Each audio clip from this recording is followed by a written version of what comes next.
السلام علیکم ورحمۃ اللہ وبرکاتہ۔ اعوذ باللہ من الشیطان الرجیم، بسم اللہ الرحمن الرحیم۔ رب اشرح لی صدری ویسر لی امری واحلل عقدۃ من لسانی یفقہوا قولی۔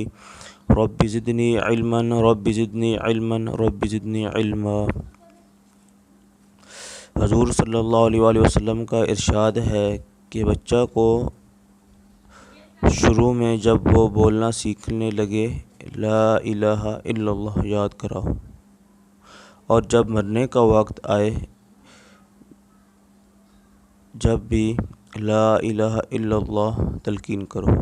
یعنی کہ ہمیں جب کسی بھی بندے کا یعنی کہ مومن ہو بندہ، تو ہمیں چاہیے کہ ہم اس کو کلمہ جو ہے وہ پڑھنے کے لیے بولیں یا اس کے سامنے بیٹھ کر کلمہ پڑھیں۔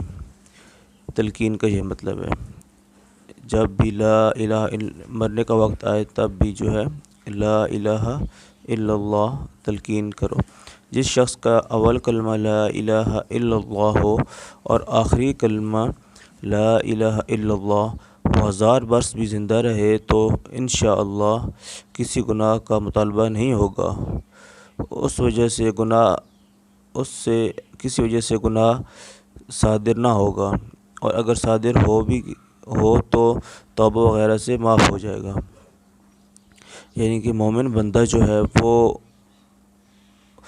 اگر یعنی کہ اللہ تعالیٰ کے نزدیک ہوتا ہے، اور وہ کلمہ پڑھنے کے بعد اللہ تعالیٰ کے تمام احکام اس پہ فرض ہو جاتے ہیں، تو وہ کوشش کرتا ہے کہ کوئی بھی غلط کام اس سے نہ ہو، اور اگر غلطی سے ہو بھی جائے تو وہ فوراً جو ہے توبہ کر لیتا ہے۔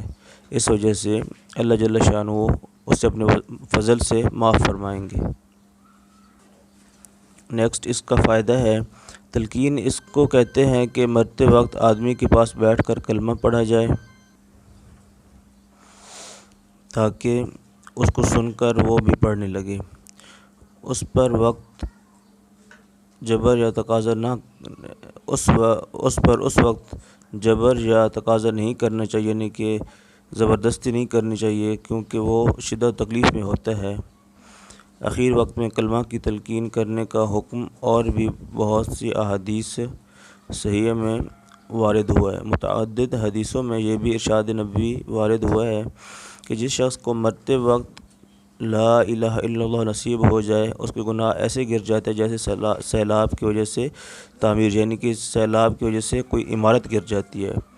بعض احادیث میں یہ بھی آیا ہے کہ جس شخص کو مرتے وقت یہ مبارک کلمہ نصیب ہو جاتا ہے تو پچھلی خطائیں معاف ہو جاتی ہیں۔ ایک حدیث میں آیا ہے کہ منافق کو اس کلمہ کی توفیق نہیں ہوتی۔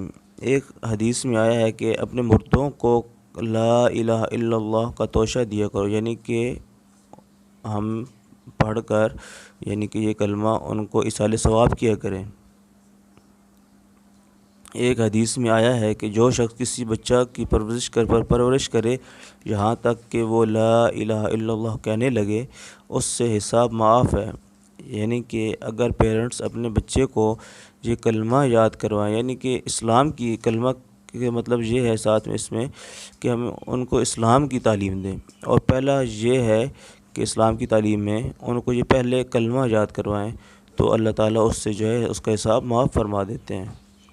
ایک حدیث میں آیا کہ جو شخص نماز کی پابندی کرتا ہے اور مرنے کے وقت ایک فرشتہ اس کے پاس آتا ہے جو شیطان کو دور کر دیتا ہے، اور مرنے والے کو لا الہ الا اللہ محمد الرسول اللہ تلقین کرتا ہے۔ تو اس میں آپ نے یہ سنا ہے کہ پہلا کلمہ جو ہے اس کی کتنی فضیلت ہے، تو ہمیں چاہیے کہ ہمیں اس کی کلمے کی ورد کی پابندی کرنی چاہیے تاکہ ہم بھی اس کا بھرپور فائدہ اٹھا سکیں۔ مرنے کے بعد تو کوئی ہمارے پیچھے پڑے گا یا نہیں پڑے گا، لیکن خود جو ہے اس کا ابھی سے ورد کریں گے، اس کے پابند بنیں گے، تو انشاءاللہ مرتے وقت بھی ہمیں یہ نصیب ہوگا۔ جزاک اللہ خیرہ۔